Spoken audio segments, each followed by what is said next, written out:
ಆಂಗ್ಲರ ಕೈಯಿಂದ ಅವರ ಒಂದು ಕಪಿ ಮುಷ್ಟಿಯಿಂದ ಸ್ವಾತಂತ್ರ್ಯ ಪಡೆದ ದಿನವನ್ನು ನಾವು ಸ್ವಾತಂತ್ರ್ಯ ದಿನಾಚರಣೆಯಾಗಿ ಆಚರಣೆ ಮಾಡ್ತಾ ಇದ್ದೇವೆ.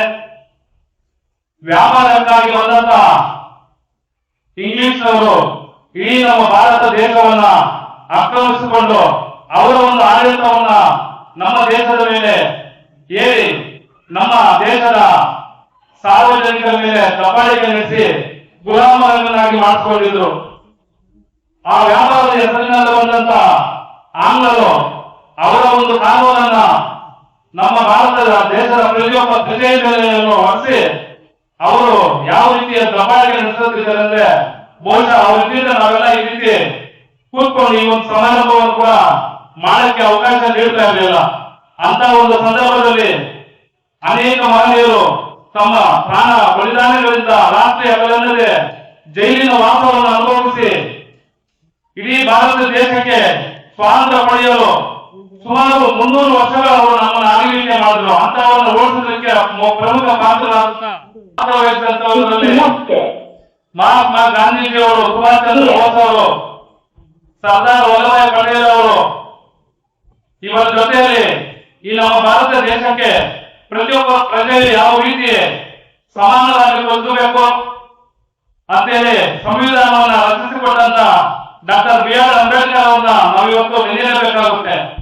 ಬಹುಶಃ ಆ ಮಾನವ ಏನಾದ್ರು ಇಲ್ಲ ಅಂತ ಹೇಳಿದ್ರೆ ಇವತ್ತಿನ ದಿನ ಹಳ್ಳಿಗಳಲ್ಲಿರುವಂತಹ ಶ್ರೀಮಂತರ ಕಪ್ಪಿ ದೃಷ್ಟಿಯಿಂದ ನಾವು ಏನು ಸಾಧನೆ ಮಾಡಕ್ ಆಗ್ತಾ ಇರಲಿಲ್ಲ. ಅವರು ಕೊಟ್ಟಂತ ಒಂದು ಸಂವಿಧಾನದಿಂದ ಇವತ್ತು ನಮ್ಮ ಗ್ರಾಮದಲ್ಲಿ ಎಲ್ಲರೂ ನಾವು ಸಮಾನವಾಗಿ ಬಾಳಕ್ಕೆ ಅವಕಾಶ ಮಾಡಿಕೊಟ್ಟಂತ ಅಂಬೇಡ್ಕರ್ ಅವರನ್ನು ಸಹ ನಾವು ಸ್ಮರಣೆ ಮಾಡುತ್ತಾ ಇಲ್ಲಿ ಹೆಚ್ಚಾಗಿ ನಿಮಗೆ ಸ್ವಾತಂತ್ರ್ಯ ದಿನಾಚರಣೆ ಬಗ್ಗೆ ಎಲ್ರಿಗೂ ತಿಳಿದಿರುವಂತ ವಿಚಾರ. ಬಹುಶಃ 80 ವರ್ಷಗಳ ಹಿಂದೆ ನಮ್ಮ ಗ್ರಾಮದಲ್ಲಿ ಯಾವ ರೀತಿ ವಾತಾವರಣ ಇತ್ತು, ಇವತ್ತು ಯಾವ ರೀತಿ ವಾತಾವರಣ ಇದೆ ಅಂತ ಬಹುಶಃ ಇಲ್ಲಿ ಕೂತಿರುವಂತ ಹಲವರಿಗೆ ಎಲ್ರಿಗೂ ಗೊತ್ತಿರುತ್ತೆ. ಸ್ವಾಮಿಗಳಿಗೆ ಒಂದು ಮಾತು ನೆನೆಸ್ಬೇಕಾಗುತ್ತೆ. ನಾನು ಅವರ ತಂದೆಯವರು ಅವ್ರ ತಾತ ಅವರು ಬರ್ಬೇಕಾದ್ರೆ ನಾವೆಲ್ಲ ಓಡ್ಬಿಡ್ತಾ ಇದ್ರು ಪಕ್ಕಕ್ಕೆ. ಬೇಜಾರು ಇದು ವಾಸ್ತವ ಹೇಳ್ತಾ ಇದ್ದೀನಿ. ಅವ್ರ ತಂದೆಯವರು ಅವ್ರು ಬರ್ತಾ ಆ ರೀತಿ ಒಂದು ವಾತಾವರಣ ಆ ದಿನಗಳಲ್ಲಿತ್ತು. ಆದ್ರೆ ಈಗ ಜನಗಳು ಕಾಲ ಎಲ್ಲ ಪರಿವರ್ತನೆ ಆಗಿದೆ. ಈಗ ಸ್ವಾಮಿಗಳೇ ಒಂದು ನಮ್ಮ ಪಕ್ಕದಲ್ಲಿ ಕೂತ್ಕೊಂತಾರೆ, ನಾವು ಅವ್ರ ಪಕ್ಕದಲ್ಲಿ ಕೂತ್ಕೊಂತೀವಿ. ಬಹುಶಃ ಇದೆಲ್ಲ ಯಾವ್ದಕ್ಕೆ ಆಯ್ತು ಅಂದ್ರೆ ಅಂಬೇಡ್ಕರ್ ಅವರು ಕೊಟ್ಟಂತ ಒಂದು ಸಂವಿಧಾನದಿಂದ ಇದೆಲ್ಲ ಬದಲಾವಣೆ ಆಗಿದೆ.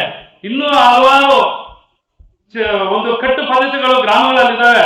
ದಯವಿಟ್ಟು ಅಂಬೇಡ್ಕರ್ ಏನು ಬರೀ ದಲಿತರಿಗೆ ಮಾತ್ರ ಏನು ನ್ಯಾಯ ಕೊಟ್ಟಿಲ್ಲ, ಪ್ರತಿಯೊಂದು ಜಾತಿಯಲ್ಲಿ ಇರುವಂತ ಬಡವರಿಗೂ ಸಹ ಅಂಬೇಡ್ಕರ್ ಅವರು ನ್ಯಾಯ ಒದಗಿಸ್ಕೊಟ್ಟಿದ್ದಾರೆ.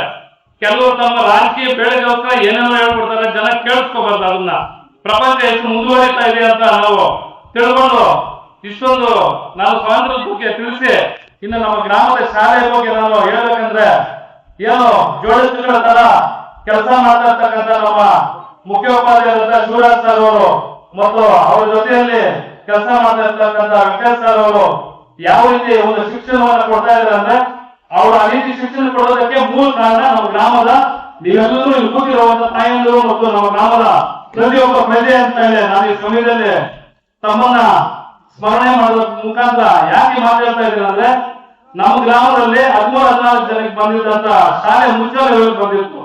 ಅವತ್ತು ಟೈಲರ್ ಕಿಟ್ಟಣ್ಣವರು ಮತ್ತೆ ನಮ್ಮ ಟೈಲರ್ ನವೀನ್ ಅವರೆಲ್ಲ ಯಾಕಪ್ಪ ನಿಮ್ ಮಕ್ಕಳು ಸೇರಿಸ್ತಾ ಇಲ್ಲ ಅಂದ್ರೆ ಎಲ್ಲ ಪ್ರೈವೇಟ್ ಸ್ಕೂಲ್ ಅಲ್ಲಿ ಬಹುಶಃ ಅವ್ರು ಇಂಗ್ಲಿಷ್ ಹೇಳ್ಕೊಡ್ತಾರ, ಇಲ್ಲಿ ಇಂಗ್ಲಿಷ್ ಹೇಳ್ಕೊಡಲ್ಲ ಅಂದ್ರು.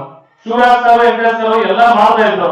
ಆಮೇಲೆ ಸರ್ ಬೇಡ ಕೇಳಪ್ಪ ಇಲ್ಲ ಬಂಗಾರಪೇಟೆಯಲ್ಲೋ ಯಾರಾದ್ರೂ ಇಂಗ್ಲಿಷ್ ಮೇಡಮ್ ಮಾತಾಡಿ ಅವ್ರಿಗೆ ಏನಾದ್ರು 35,000 40,000 ಕೊಡ್ತಾರೆ, ಇವ್ರ ಹತ್ರ 5,000 60,000 ತಗೊಂಡು ನಾವು ಸ್ವಲ್ಪ ಜೋಬ್ ಹಾಕೋಣ, ನೀವು ನಿಮ್ ಸಂಬಳದಿಂದ ಸ್ವಲ್ಪ ಹಾಕಿ ಅಂತ ಹೇಳಿ ಇಂಗ್ಲಿಷ್ ಮೇಡಮ್ ತಗೊಂಡ್ಬಂದು ಇಲ್ಲಿ ಅವ್ರ ಕೈಯಲ್ಲಿ ವಿದ್ಯಾಭ್ಯಾಸ ಮಾಡಿಸಿದ್ದಕ್ಕೆ ಇವತ್ತು ನಮ್ಮ ಗ್ರಾಮದಲ್ಲಿ 31 ಜನ ಮಕ್ಕಳು ಇದ್ದಾರೆ. ಇದೇ ರೀತಿಯಾಗಿ ಇಲ್ಲಿಂದ ಉತ್ತೀರ್ಣ ಆಗಕ್ಕಂತ ಮಕ್ಕಳು ಅತಿಗೆ ಹೋಗೋದಿಲ್ಲ. ಅವ್ರು ನಮ್ಮ ಮಾನಸಿಕ ಮೇಲೆ ಕೋಪ.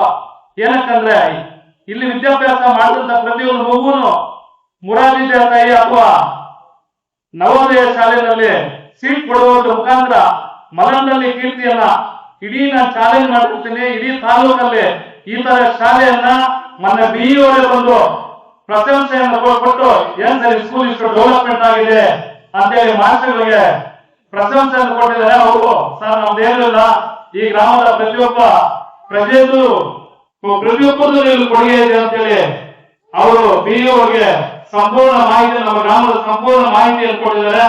ಅವರಿಗೆ ನಾನು ಈ 80ನೇ ವರ್ಷದ ಸ್ವಾತಂತ್ರ್ಯ ದಿನಾಚರಣೆಯ ತುಂಬ ಹೃದಯದ ಧನ್ಯವಾದಗಳನ್ನು ತಿಳಿಸ್ತಾ ಇದ್ದೇನೆ.